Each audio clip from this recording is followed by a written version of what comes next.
अस्सलाम वालेकुम स्टूडेंट्स, आज हम सॉल्व करेंगे एक्सरसाइज नंबर 1.4। बच्चों, जैसा कि आपको पता है कि मैं हर एक्सरसाइज से पहले एक इंट्रोडक्टरी वीडियो बनाती हूँ, यानी कि उसमें एक्सरसाइज में जो भी लॉज वगैरह या रूल्स अप्लाई हुए हैं तो उनको मैं पहले एक वीडियो के अंदर एक्सप्लेन करती हूँ अच्छे से। तो मेरी स्ट्रॉन्ग रिकमेंडेशन है कि पहले आप मेरी वो वाली वीडियो देखें ताकि आपके सारे कॉन्सेप्ट्स क्लियर हो जाएँ और फिर आप एक्सरसाइज 1.4 सॉल्व करें। क्वेश्चन नंबर 1 है हमारे पास, सिंप्लीफाई द फॉलोइंग। बच्चों, अब आप इस क्वेश्चन में देख सकते हैं कि इन दोनों की बेस सेम है और ये डिवीजन की हालत में है। और जब कभी भी बेस सेम होती है और डिवीजन फॉर्म में हमारे पास क्वेश्चन होता है तो बच्चों वहाँ अप्लाई होता है law of quotient of power. जी हाँ, law of quotient of power यहाँ अप्लाई होगा क्योंकि बेस सेम है और डिवीजन की हालत में है तो इसकी एक्सपोनेंट को हम सब्ट्रैक्ट करवा देंगे। किस तरीके से बच्चों, हमने बेस को एक बार लिखा और जैसे कि मैंने आपको पहले भी बताया था कि आप छोटी एक्सपोनेंट को बड़ी एक्सपोनेंट के पास लेके जाया करें, चाहे वो ऊपर हो या फिर नीचे हो। तो यहाँ 5 था मेरे पास और जब इस 2 को मैं 5 के पास लेके जाऊँगी तो ये हो जाएगा -2। ओके बच्चों, और इसी तरह 5 - 2 आपके पास हो जाएगा 3। जी बच्चों, 3 रेज़ टू द पावर 3 का मतलब है 3 इंटू 3 इंटू 3, और जब आप 3 इंटू 3 इंटू 3 करेंगे तो आपको मिलेगा बच्चों 27, और यही आपकी बुक में आंसर है। सॉल्व करते हैं पार्ट नंबर 2। जी बच्चों, पार्ट नंबर 2 कुछ इस तरीके से है आपके पास कि 2 raise to the power 4 into 5 raise to the power 3 and divide में आपके पास है 10 raise to the power 2। Okay, तो इसको किस तरीके से आप सॉल्व करेंगे, इनकी तो ना बेस सेम है और ना ही इनकी पावर सेम है, तो आप इनको सेम उतार लेंगे एज इट इज़। ओके, नीचे बच्चों अगर मैं 10 को ब्रेक कर दूं, 2 इंटू 5 में मैं इसको ब्रेक कर सकती हूँ ना, और 10 के ऊपर स्क्वायर था तो जाहिर सी बात है ब्रैकेट लगेगा, और 10 को जो हमने ब्रेक किया है उन तमाम के ऊपर होल पावर लगेगी। जी, law of power of product के अंदर हमने एक रूल पढ़ा था कि ब्रैकेट पर जो पावर होती है वो ब्रैकेट के अंदर तमाम वैल्यूज़ पर लगती है। सेम लिखेंगे, और ये जो स्क्वायर है ये 2 पर भी आएगा बच्चों, और ये स्क्वायर इस 5 पर भी आएगा। अब आप देख सकते हैं कि आपके पास ये 2 भी सेम है और ये 2 भी बेस सेम है। इन दोनों की बेस सेम हो गई और इन दोनों की बेस सेम हो गई। तो बच्चों अब आप यहाँ पर कौन सा लॉ इस्तेमाल करेंगे, law of quotient of power इस्तेमाल करेंगे, यानी कि इनकी बेस सेम है और ये डिवीजन की फॉर्म में है ऊपर नीचे, तो आप इनकी बेस को एक बार लिखेंगे और इनकी एक्सपोनेंट को सब्ट्रैक्ट करवा देंगे। ओके बच्चों, 5 को एक बार लिखेंगे और इनकी एक्सपोनेंट को आप क्या करवा देंगे बच्चों, सब्ट्रैक्ट करवा देंगे। अंडरस्टैंड, 4 - 2 2 हो जाएगा और 3 - 2 आपके पास हो जाएगा 1, और 1 बच्चों हम शो नहीं करते। ओके, अब उसके बाद 2, जी बच्चों 2 रेज़ टू द पावर 2 है, इट मीन्स कि 2 इज़ 2 टाइम। अंडरस्टैंड, 2 2 ज़ा 4 और 4 5 ज़ा आपके पास कितने हो जाएंगे बच्चों, 20। तो यही आपका पार्ट 2 का आंसर है।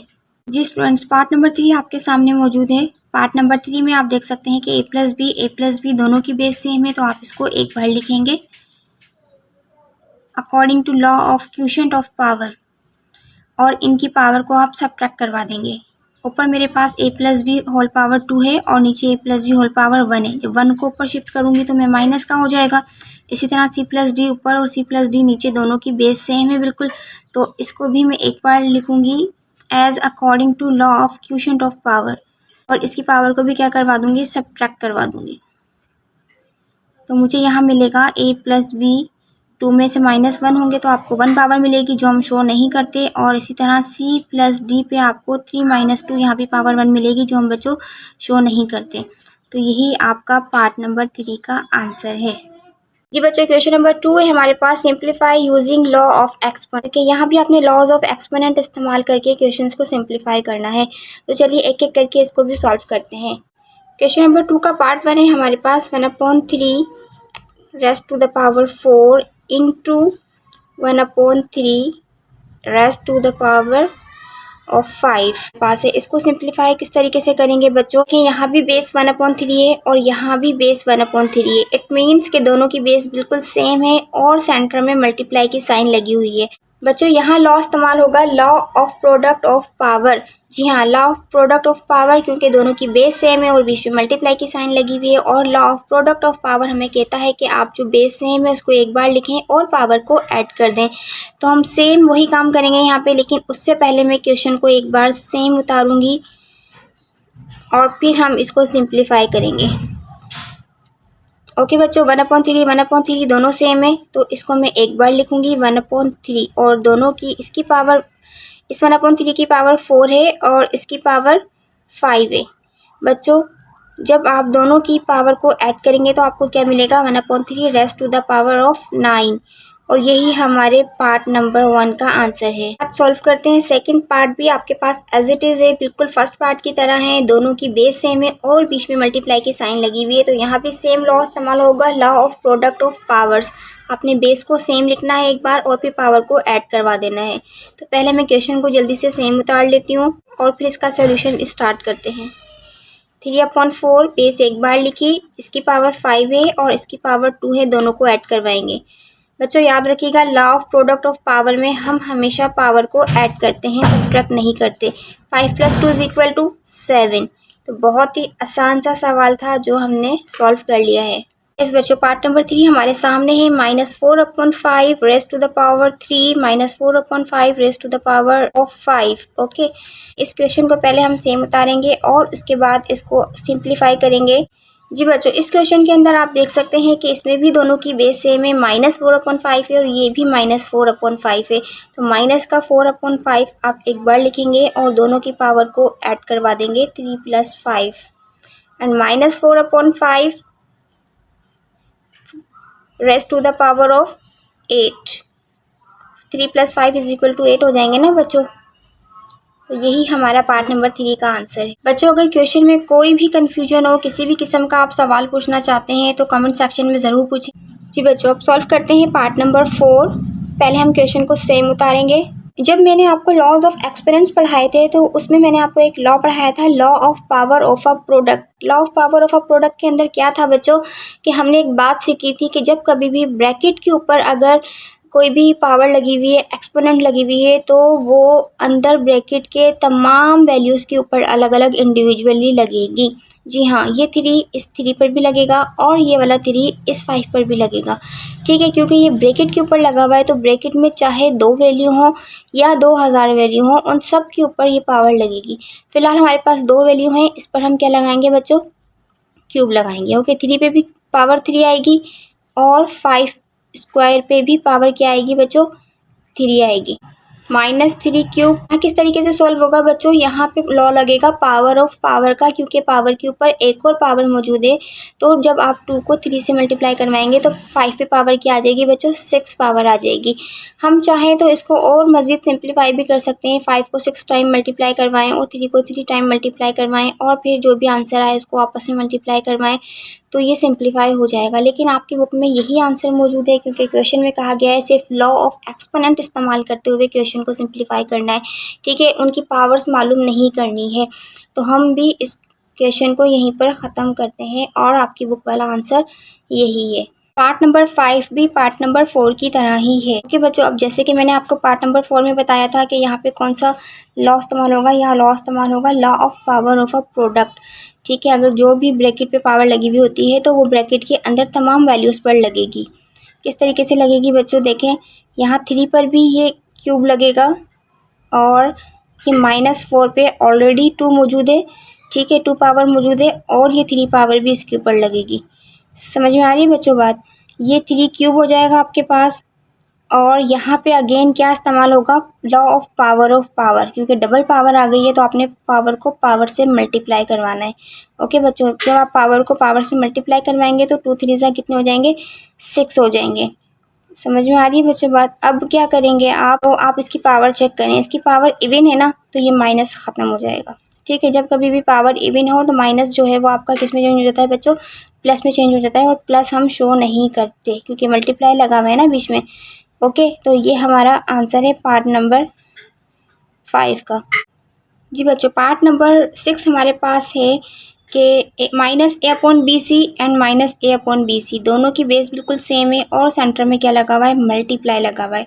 जब मल्टीप्लाई लगा हुआ है तो यहाँ पे क्या लगेगा बच्चों, law of product of power लगेगा, क्योंकि दोनों की बेस सेम है। तो उससे पहले हम क्वेश्चन को एक बार सेम उतारेंगे, -a/bc raise to the power of 5 and -a/bc raise to the power of 4। Okay, अब बेस दोनों की सेम है तो एक बार लिखेंगे इसकी पावर आपके पास 5 है बच्चों, और इसकी पावर कितनी है, 4 है।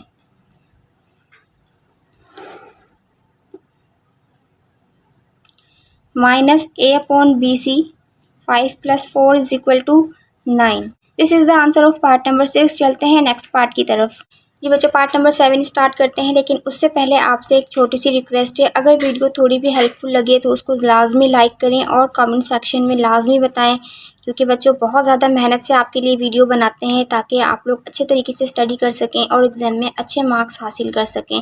तो लाजमी वीडियो को लाइक और शेयर किया करें अपने फ्रेंड्स के साथ, और कमेंट में भी हमें लाजमी बताया करें कि नेक्स्ट आप कौन से टॉपिक पर वीडियो देखना चाहते हैं। तो चलिए जल्दी से पार्ट नंबर 7 को भी स्टार्ट करते हैं। पार्ट नंबर 7 में भी आप देख सकते हैं कि -c upon D, -c upon D and -c upon D, और तीनों ब्रैकेट्स के बीच में कोई भी यहाँ साइन मौजूद नहीं है। इट मीन्स कि ये आपस में मल्टीप्लाई हो रहे हैं।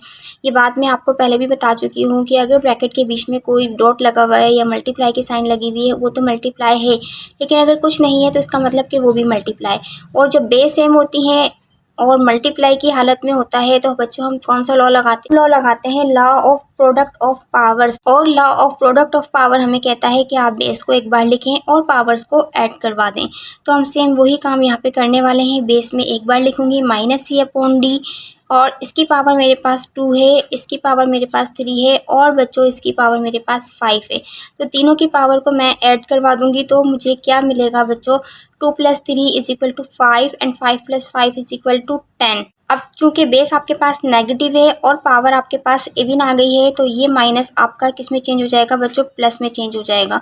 आप खुद करके देखें, माइनस को 10 टाइम मल्टीप्लाई करके देखेंगे ना आप, तो आपको प्लस मिलेगा लास्ट में। जैसे minus minus plus, plus minus minus, minus minus plus, plus minus minus, इस तरीके से जब आप माइनस को 10 टाइम मल्टीप्लाई करवाएंगे ना, तो आपको लास्ट में क्या मिलेगा बच्चों, प्लस मिलेगा। यानी कि कोई भी इवन पावर होती है ना तो आपको प्लस मिलता है, और अगर ओड पावर होती है ना तो माइनस माइनस ही रहता है।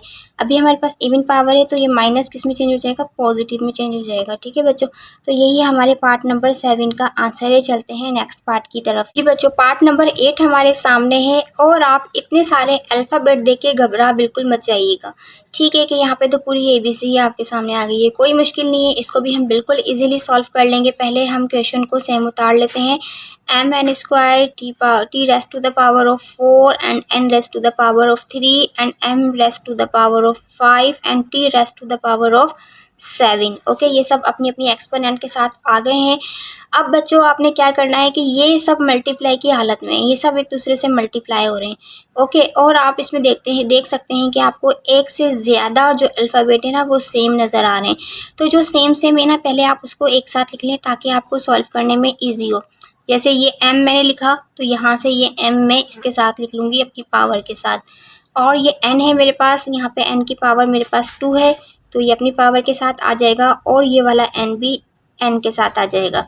फिर आप ये t लिख लें, यानी कि मैं सिर्फ अल्फ़ाबेट्स की अरेंजमेंट कर रही हूँ। ठीक है, सब आपस में मल्टीप्लाई हो रहे हैं ना, तो मल्टीप्लाई की हालत में आप वेरिएबल्स होते हैं या कांस्टेंट होते हैं ना, आप उसको अरेंज कर सकते हैं अपने हिसाब से। क्योंकि आप जैसे 2 4 ज़ा 8 होता है और 4 2 ज़ा भी 8 होता है, आप या पहले 2 को 4 से मल्टीप्लाई करें या फिर 4 को 2 से करें, आएगा तो आपके पास 8 ही ना।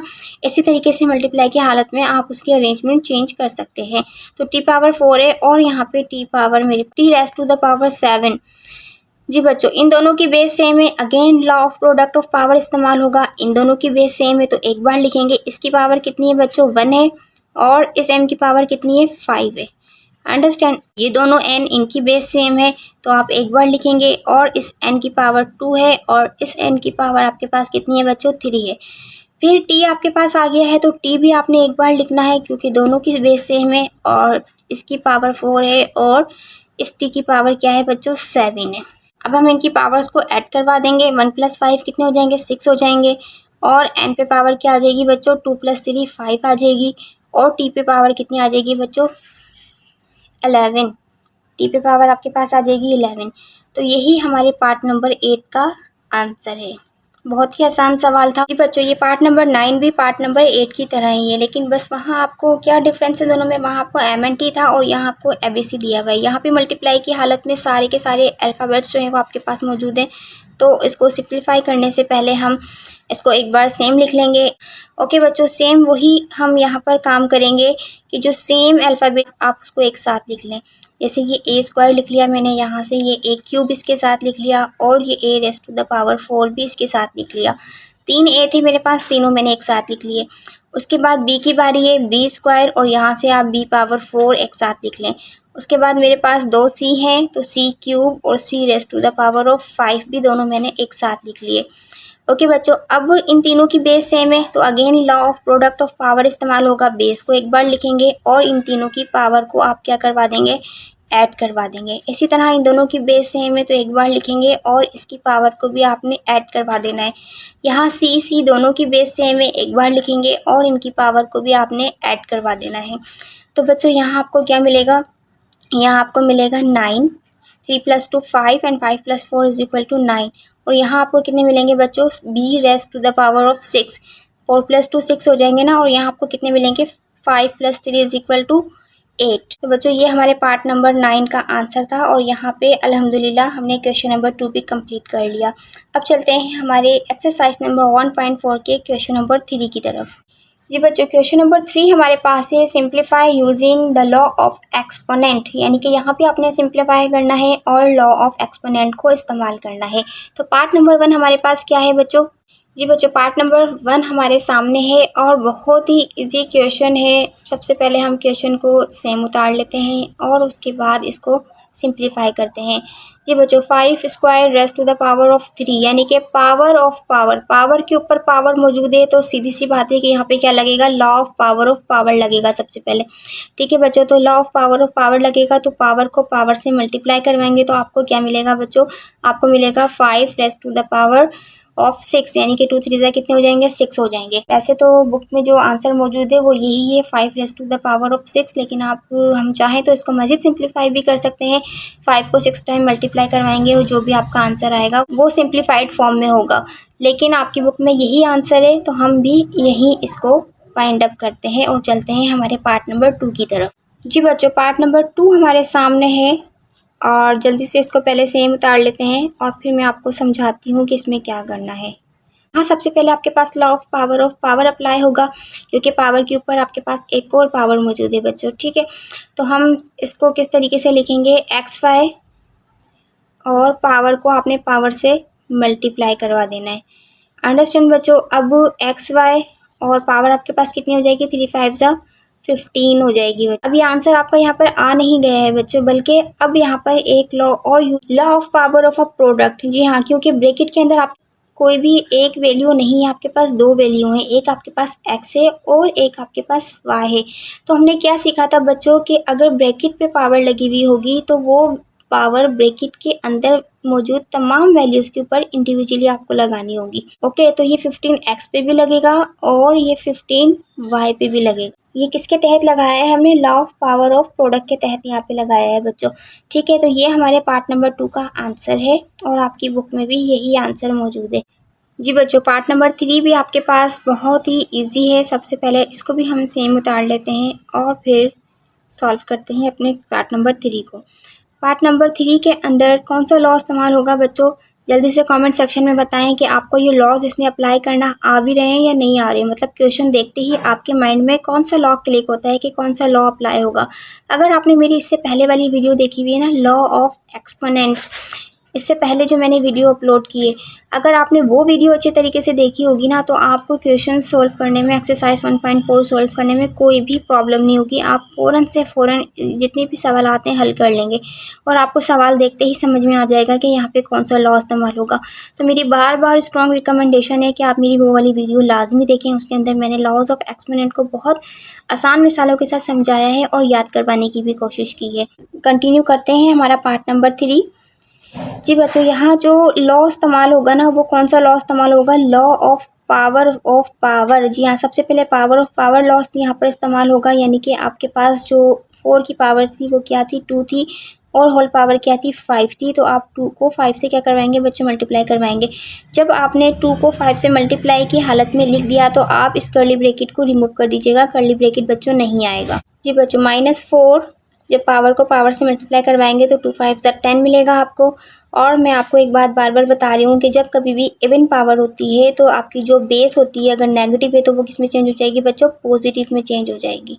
ओके, आप चाहें तो उसको 4 को 10 टाइम मल्टीप्लाई करवा के भी लिख सकते हैं, लेकिन आपकी बुक में यही आंसर मौजूद है। पार्ट नंबर 4 कुछ इस तरीके से है आपके पास। सबसे पहले मैं इसको सेम उतार लेती हूँ और फिर आपको समझाती हूँ कि ये किस तरीके से सॉल्व होगा। बच्चों आप यहाँ देख सकते हैं कि दोनों की बेस तो डिफरेंट है, ठीक है, और मल्टीप्लाई की हालत में तो है लेकिन बेस सेम नहीं है ना। अगर बेस दोनों की सेम होती या तो दोनों -3 होते या -4 होते, तो ठीक है, लेकिन दोनों की बेस डिफरेंट है। अब आप देख सकते हैं कि एक होल पावर लगी हुई है, मतलब इनकी अपनी पावर तो है 3 है और 2 है, लेकिन एक कर्ली ब्रैकेट लगा हुआ है और उसके ऊपर एक होल पावर भी लगी हुई है। तो यहाँ पे पहले कौन सा लॉ इस्तेमाल होगा, यहाँ पे इस्तेमाल होगा law of power of a product. Of power of product देखें, मैंने आपको यहाँ पे ये चीज़ समझाई थी ना कि law of power of product. अगर आप कंफ्यूज हो रहे हैं कि ये लॉस कहाँ हैं, किस तरीके से समझाया है, तो देखिए यह आपकी बुक में मौजूद है पेज नंबर 16 पर। पेज नंबर 16 में आपकी बुक पे ये लॉ सारे मौजूद हैं, law of power of a product, ठीक है। अब यहाँ पे देखें ये लॉ हमें क्या कहता है, ब्रैकेट के अंदर आपके पास कोई भी 2 वैल्यू मौजूद है या 2 से ज़्यादा वैल्यू भी मौजूद हो सकती हैं, और ब्रैकेट पे अगर कोई भी n पावर लगी हुई है, यहाँ पे जनरल फॉर्म दी हुई है, ये n कोई भी नंबर हो सकता है, तो वो किसके बराबर होगा कि आप इंडिविजुअली वो पावर a पर भी लगाएंगे और b पर भी लगाएंगे, ठीक है। इसी तरह यहाँ पे एग्जाम्पल के थ्रू भी बताया हुआ है कि एक्स वाई क्यूब है, तो ये जो क्यूब है वो x पे भी लगेगा और y पे भी लगेगा। मुझे आ रही है बात। अब यहाँ पे देखें आपको फ्रैक्शन में एग्जाम्पल गिवन है 8/9, 7/11 और उसकी होल पावर क्या लगी हुई है बच्चों, 3 लगी हुई है, क्यूब लगी हुई है। तो ये क्यूब किस पे भी आया, 8/9 पे भी आया और 7/11 पर भी आया। तो यही सेम काम हम यहाँ अपने क्वेश्चंस में कर रहे हैं, जो भी हमें लॉज में बताया गया है वही हम लॉज अप्लाई करके अपने क्वेश्चंस को सिंप्लीफाई कर रहे हैं। तो यहाँ मैं यूज़ कर रही हूँ law of power of a product. Okay, ये क्यूब में इस -3 के साथ भी लगाऊंगी और इसके साथ भी लगाऊंगी। चलिए सॉल्व करते हैं इसको। -3 इसकी पावर क्या है बच्चों, 3 है, और ये वाली एक और पावर भी इसके साथ आएगी, ठीक है। अब -4 लिखा मैंने, इसकी पावर क्या है, 2 है, और ये वाली पावर भी इसके साथ इस तरीके से आ जाएगी। अब कौन सा लॉ इस्तेमाल होगा, बहुत ही आसान लॉ है हमारे पास पावर ऑफ पावर का, कि पावर को आपने पावर से मल्टीप्लाई करवाना है। तो 3 पे पावर आपके पास क्या आ जाएगी बच्चों, 9 आ जाएगी, और -4 पे पावर क्या आ जाएगी, 2 3 जा 6 आ जाएगी। ये आप देख सकते हैं कि आपके पास ओड पावर है ना, तो आपकी जो बेस नेगेटिव है ना वो नेगेटिव ही रहेगी। जी हाँ, वो नेगेटिव ही रहेगी। ब्रैकेट रिमूव हो रहे हैं तो यहाँ हम इसको सेपरेट करने के लिए बीच में मल्टीप्लाई की साइन लगवा लेते हैं, और ये जो आपकी इवन पावर है तो वो आपकी इस नेगेटिव बेस को किस में चेंज कर देगी बच्चों, पॉजिटिव में चेंज कर देगी, और प्लस हम शो नहीं करते और पावर इसकी सेम रहेगी। तो यही आपके पार्ट नंबर 4 का आंसर है। आई होप कि आपको क्वेश्चन समझ में आ रहे होंगे। जी बच्चों, पार्ट नंबर 5 आपके पास डिवीजन की हालत में है, यानी कि क्वेश्चन फॉर्म में है, b² और नीचे है आपके पास डिनोमिनेटर 5 है और होल पावर क्या लगी हुई है बच्चों, 3 लगी हुई है। जिस तरीके से आपके पास law of power of a product है, इसी तरह law of power of a question भी है, ठीक है बच्चों। यानी कि अगर आपके पास वैल्यू मल्टीप्लाई की फॉर्म में है तो उस वक्त भी वो ब्रैकेट के अंदर जितनी भी वैल्यूज हैं सब पर लगेगी। लेकिन अगर कोई भी क्वेश्चन आपके पास क्वेश्चन की फॉर्म में ब्रैकेट के ऊपर एक्सपोनेंट लगी हुई है, वो अंदर मौजूद तमाम वैल्यू पर इंडिविजुअली आपने लगानी है। और ये वाला लॉ क्या कहलाता है, ये लॉ कहलाता है law of power of a question. अगर डिवीजन फॉर्म में है तो law of power of a question, अगर मल्टीप्लाई फॉर्म में है तो law of power of a product कहलाएगा। अच्छा, ये b² था हमारे पास, और ब्रैकेट के ऊपर क्या पावर मौजूद थी आपके पास, 3 मौजूद था ना, तो ये क्यूब भी, ये 3 किसके साथ आ जाएगा बच्चों, ये 2 के साथ आ जाएगा, और नीचे आपके पास क्या है 5 है, तो ये 3 इस 5 पर भी आएगा। b पे पावर क्या हो जाएगी, पावर से पावर मल्टीप्लाई होगी ना, लॉ ऑफ पावर है तो 2 3 क्या हो जाएगा बच्चों, 6 हो जाएगा, और आपके पास नीचे 5 पे क्या मौजूद है, 3, b raised to the power of 6 and 5 cube. आसान क्वेश्चन था, इसको भी हमने सॉल्व कर लिया और यही आंसर आपकी बुक में भी मौजूद है। जी, पार्ट नंबर 6 आपके पास कुछ इस तरीके से है। इसको पहले मैं सेम उतार लेती हूँ बच्चों। अब यहाँ पे पहले लॉ जो लगेगा आपका वो लगेगा लॉ ऑफ पावर, क्योंकि डबल पावर है आपके पास, तो -4/9 मैंने लिखा, और पावर को मैं पावर से मल्टीप्लाई करवा दूंगी, यानी कि 2 को 3 से मैं क्या करवा दूंगी बच्चों, मल्टीप्लाई करवा दूंगी। तो मुझे क्या मिलेगा, -4/9, 2 3 जा 6 मिलेगा। जी, अब law of power of question apply होगा तो ये 6 जो है वो -4 पे भी लगेगा, और ये 6 इस 9 पर भी लगेगा, ठीक है बच्चों। अब चूंकि इवन पावर है तो ये बेस आपकी क्या हो जाएगी, पॉजिटिव हो जाएगी, और नीचे आपके पास 9⁻⁶ ऑलरेडी मौजूद है। तो यही आंसर आपकी बुक में भी मौजूद है। जी बच्चों, पार्ट नंबर 7 है हमारे पास z³ raised to the power of 4। जी बच्चों, पार्ट नंबर 7 में अब आपके पास 3 पावर्स आ गई हैं। जैसे कि मैंने आपको कहा था कि जितनी भी पावर्स हो, चाहे 1 पावर हो, 3 हो, 10 हो या 1000 पावर हो, लॉ ऑफ पावर के तहत आपने तमाम पावर को आपस में मल्टीप्लाई करवा देना है। तो बच्चों, पहले मैं इसकी बेस को सेम लिख लूँगी और इनकी तमाम पावर को आपस में मल्टीप्लाई करवा दूँगी इस तरीके से। तो मुझे क्या मिलेगा बच्चों, 3 2 ज़ा 6, 6 4 ज़ा 24। तो मुझे आंसर मिल गया z raised to the power of 24। चलते हैं नेक्स्ट पार्ट की तरफ। जी बच्चों, पार्ट नंबर 8 के अंदर आप देख सकते हैं कि आपके पास 1 2 3 4 m है। ठीक है, यानी कि चारों की जो बेस है वो बिल्कुल सेम है। और जब बेस सेम होती है तो आपको पता है कि उनकी पावर बच्चों क्या हो जाती है, ऐड हो जाती है। तो सबसे पहले हम यही काम करेंगे ताकि हमारा क्वेश्चन जो है वो ईजी हो जाए। उससे पहले हम क्वेश्चन को सेम उतारेंगे और फिर बेस को आपने एक बार लिखना है। इस m की एक्सपोनेंट 1 है, इसकी 2 है और इस m की 3 है और इस m की 4 है। तो बेस एक बार लिख के आपने तमाम जितनी भी इनकी एक्सपोनेंट है उन सबको ऐड करवा देना है according to law of product of power. Okay बच्चों, m 1 + 2 = 3, 3 + 3 = 6 एंड 6 + 4 = 10। अंडरस्टैंड। अब ये स्मॉल ब्रैकेट आएगा जो यहाँ पे था और इस स्मॉल ब्रैकेट पे हमारे पास पावर थी 2। उसके बाद कर्ली ब्रैकेट है और कर्ली ब्रैकेट पे पावर हमारे पास है बच्चों 5। अब आपने क्या करना है, आपने बेस लिखी, पावर ऑफ पावर का यहाँ पे रूल लगाएंगे, यानी कि तीनों पावर्स को आपस में मल्टीप्लाई करवा देंगे बच्चों। 10 को 2 से मल्टीप्लाई करवाएंगे तो आपको 20 मिलेगा और जब आप 20 को 5 से मल्टीप्लाई करवाएंगे तो बच्चों आपको क्या मिलेगा, 100 मिलेगा। तो इस तरीके से ये हमारे पार्ट नंबर 8 का आंसर आ गया है। जी बच्चों, पार्ट नंबर 9 हमारे पास कुछ इस तरीके से है कि आपको डेसिमल में गिवन है वैल्यू, तो कोई मसला नहीं है क्योंकि तीनों की बेस सेम है और तीनों की साइन बिल्कुल सेम है। ठीक है, -0.1 -0.1 -0. और law of product of power हमें कहता है कि जब बेस सेम हो तो पावर को आपने ऐड करवा देना है। तो कोई मसला नहीं है। यहाँ पे मैंने क्वेश्चन को पहले सेम उतार लिया है और उसके बाद में -0.1 को एक बार लिखूंगी और इन तीनों की पावर को ऐड करवा देंगे इस तरीके से। और लार्ज ब्रैकेट पे जो पावर है फ़िलहाल वो सेम है। तो ये क्या हो जाएगा बच्चों, माइनस का 0.1, 2 + 3 5 एंड 5 + 4 = 9। देन लार्ज ब्रैकेट और raised to the power of 2 same. उसके बाद पावर ऑफ पावर का रूल लगेगा। तो ये क्या हो जाएगा बच्चों, माइनस का 0.1 ऑफ पावर में हम क्या करते हैं, पावर को पावर से मल्टीप्लाई करवाते हैं। तो 9 2 सा क्या पावर आ जाएगी आपके पास, 18 पावर आ जाएगी बच्चों। एक चीज़ हमने यहाँ मिस कर दी कि यहाँ बाहर आपका माइनस चल रहा था लार्ज ब्रैकेट के बाहर, तो वो इसी तरीके से चलेगा। जी बच्चों, ये माइनस कैसे ख़त्म हुआ, ये माइनस ऐसे ख़त्म हुआ क्योंकि इस माइनस के ऊपर जो पावर थी वो हमारे पास इवन पावर थी और इवन पावर जब भी होती है तो आपका जो नेगेटिव बेस होती है वो किस में चेंज हो जाती है बच्चों, पॉजिटिव में चेंज हो जाती है। तो ये वाला माइनस हमारे पास ख़त्म हो गया और प्लस हम शो नहीं करते और ये माइनस हमारे पास शुरू से क्वेश्चन में ही चलता हुआ आ रहा था, तो वही हमने सेम लगाया है। तो यही हमारे पार्ट नंबर 9 का आंसर है जो कि आपकी इस एक्सरसाइज का लास्ट क्वेश्चन था। जी बच्चों, अगर वीडियो आपको अच्छी लगी हो तो ज़रूर लाइक करें और अपने फ्रेंड्स के साथ शेयर करें। चैनल को सब्सक्राइब करना बिल्कुल ना भूलें।